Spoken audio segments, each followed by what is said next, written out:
पाकिस्तान में मुख्तलिफ वक्तों के अंदर ट्रॉयका ऑफ पावर एग्जिस्ट करता रहा है। माजी में 90 की दहाई में चले जाएँ तो इस ट्रॉयका के अंदर आर्मी चीफ तो लाजमी हर ट्रॉयका का हिस्सा होते हैं, साथ वज़ीर आज़म और एक सदर 58 2B वाला बड़ा पावरफुल होता था। तो ट्रॉयका ऑफ पावर में इन तीनों को गिना जाता था।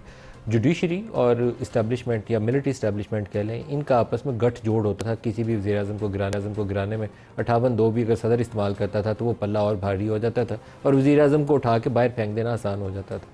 वक्त के साथ साथ 58 2 भी ख़त्म हुई। फिर आसिफ जरदारी साहब बहुत पावरफुल प्रेसिडेंट थे, लेकिन उसके बाद ग्रेजुअली इफ्तिखार चौधरी साहब के पास जो ट्रॉयका ऑफ पावर है, अब उसमें आर्मी चीफ है और एक ट्रॉयका का जो कोना है तो कौन का, उसमें अब जुडिशरी है और तीसरे में वज़ीर आज़म आ गए। लेकिन अब मौजूदा हुकूमत अगर देखें तो इसमें वज़ीर आज़म भी तगड़ा नहीं है। इस ट्रॉयका का अगर कहना हो तो 3 पावर सेंटर्स कहने चाहिए। इसमें एक आर्मी चीफ है, दूसरी इसमें जुडिशरी है और तीसरा इसमें इमरान खान है। वो उसका क्या किरदार होगा आइंदा आने वाले दिनों में, शायद ये टकराव वाली जो कैफियत इस वक्त हमें नज़र आती है, इसके सोल्यूशन के अंदर इन्हीं तीनों जो पावर सेंटर्स में से 2 ने अहम रोल अदा करना है तो हल निकलेगा। जस्टिस अतर मिनल्ला ने आज एक अमेरिका के अंदर बैठ के बयान दिया है, उसमें बार के अंदर एड्रेस कर रहे थे।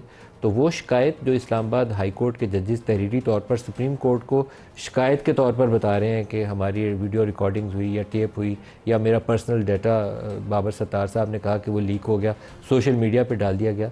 तो सुनिए, जस्टिस अतर मिनल्ला कोर्ट के जज हैं, former chief justice Islamabad high court हैं, वो क्या शिकायत कर रहे हैं, सुनिए। The personal data of my 2 sons was put on the social media and obtained from a government organization. My wife, who has nothing to do with politics, and they had made up a documentary. Yes, those are challenges, but that is a test of a judge's independence. That the judges elevated to the Islamabad High Court, only time will tell. The chief judge mentioned about the 6 judges who had written the letter. 5 out of them were identified, headhunted and recommended by me. Justice साहब कह रहे हैं कि मेरे 2 बेटों का जो ज़ाती पर्सनल डिटेल्स हैं वो एक गवर्नमेंट के अदारे से लेकर सोशल मीडिया पर डाल दी गई हैं। उनकी बीवी जिनका पॉलिटिक्स से ताल्लुक़ नहीं है उनको निशाना बनाया गया और उनकी फैमिली के मुतल्लिक एक डॉक्यूमेंट्री बनाकर वो चला दी गई है। अब ये इतना वल्नरेबल कौन है? सर्विंग हाजिर सर्विस जज of supreme court of Pakistan, former chief justice of Islamabad high court, वो बता रहे हैं कि मेरी फैमिली के साथ ये हो गया। तो बाकी 25 करोड़ के साथ क्या होता होगा, इसका अंदाज़ा आप कर सकते हैं। एक बहुत तनकीद हुई थी कि आधी रात को जब ये नो कॉन्फिडेंस मूव हो रही थी तो इस्लामाबाद हाई कोर्ट के ताले खुले थे। आज वो जज साहब बता रहे हैं कि ताले क्यों खुले थे, सुनिए उन्हीं की ज़ुबानी। At night, I was at home. A political narrative was made that why the court was open. So now let me tell you something. What were the television stations saying? They created a situation as if martial law is going to be imposed. I wish every time there is a threat of martial law, the courts remain open. I wish they were open on 5th of July when General Ziaul Haq was removing an elected prime minister. I wish they were open on 12th of October when General Pervez Musharraf had thrown out an elected prime minister. If anyone had attempted to remove unconstitutionally an elected prime minister till then, Mr. Imran Khan, then it would have been a test of the Islamabad High Court whether it stands up to uphold the constitution or not. एक मौके के ऊपर जब justice Shaukat अजीज़ सिद्दीकी उनको निशाना बनाया जा रहा था तो उस वक्त शायद जस्टिस अतर इस्लामाबाद हाई कोर्ट के अंदर मौजूद है। बहुत अच्छा होता उस वक्त भी ये ताकतवर पोजीशन लेते, लेकिन मैं इनको शाबाश देता हूँ अभी जो इन्होंने 2-3 इक़दाम किए। पहले तो हाई कोर्ट के अंदर इन्होंने इस्लामाबाद हाई कोर्ट के अंदर लाइव यूट्यूब के ज़रिए कवरेज दिखाने का काम शुरू किया, फिर ह्यूमन राइट्स के इश्यूज़ के ऊपर स्टैंड लेते हुए नज़र आते हैं। और अभी भी जो कॉन्स्टिट्यूशनल मैटर्स थे या democracy related issues supreme court में आए, पीटीआई को जहां बहुत बड़ा रिलीफ मिला उसमें बहुत वोकल थे रिजर्व सीट्स वाले मामले में।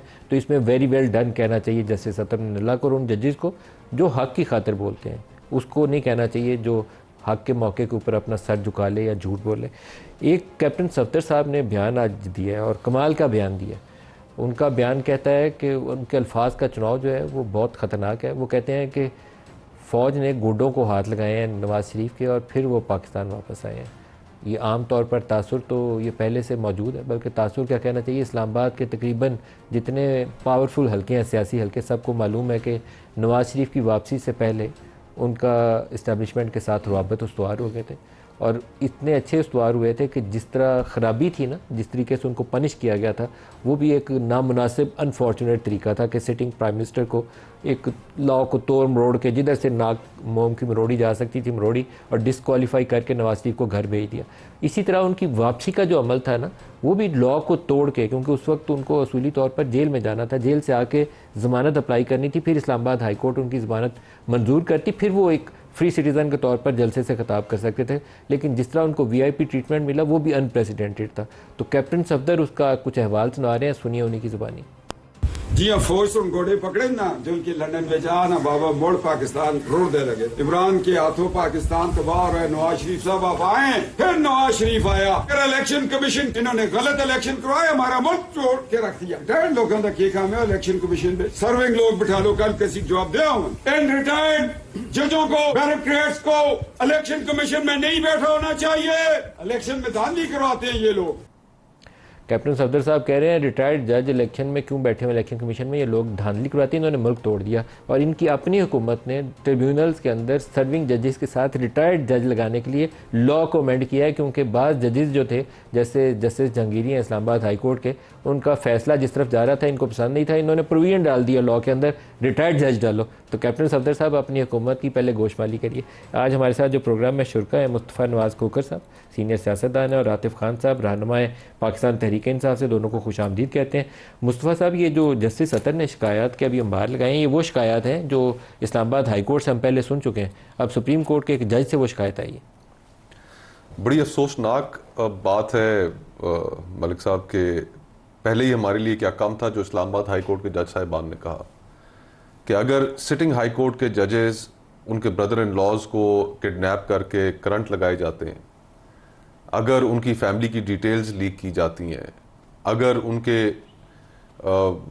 कमरों के अंदर, बेडरूम्स के अंदर कैमरास लगाए जाते हैं, तो क्या ये कम था कि आज अतर मनीला साहब ने भी जो कुछ बातें की। ज़ाहिरी बात है हमारे यहाँ इस मुल्क में जुडिशरी और इस्टेब्लिशमेंट का एक बड़े अरसे तक जोड़ी चलती रही है साथ, और उस जोड़ी ने इस मुल्क में बहुत से ऐसे फैसले किए हैं, अनपॉपुलर फैसले किए हैं, इलेक्टेड लोगों के अगेंस्ट फैसले किए हैं, उन्हें फांसियों तक चढ़ाया है। लेकिन आज कुछ नज़र आता है कि जुडिशरी के अंदर अब उस पावर सेंटर जो आप जिक्र कर रहे थे अपने बताइए में, कि अब वो उस हद तक आगे नहीं जाना चाहते जिस हद तक उनसे तवक्को की जा रही। और जब उन्होंने इनकार किया उस हद तक जाने से, तो फिर उन्हें इन चीज़ों का सामना करना पड़ा।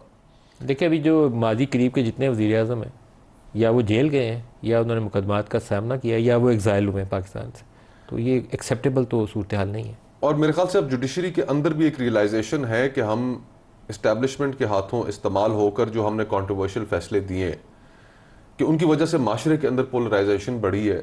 अब मियां नवाज शरीफ साहब के खिलाफ जो फैसला दिया गया पैनामा केस के अंदर, वो जो साकिब निसार साहब की अदालत थी, जिस तरीके से JITs बनी, जिस तरीके से मॉनिटरिंग जजेस बनाए गए, बहुत सवालात हैं उसके ऊपर। एक विजिबल बायस था, एक नज़र आ रहा था कि मियां नवाज शरीफ साहब को रुखसत करना है।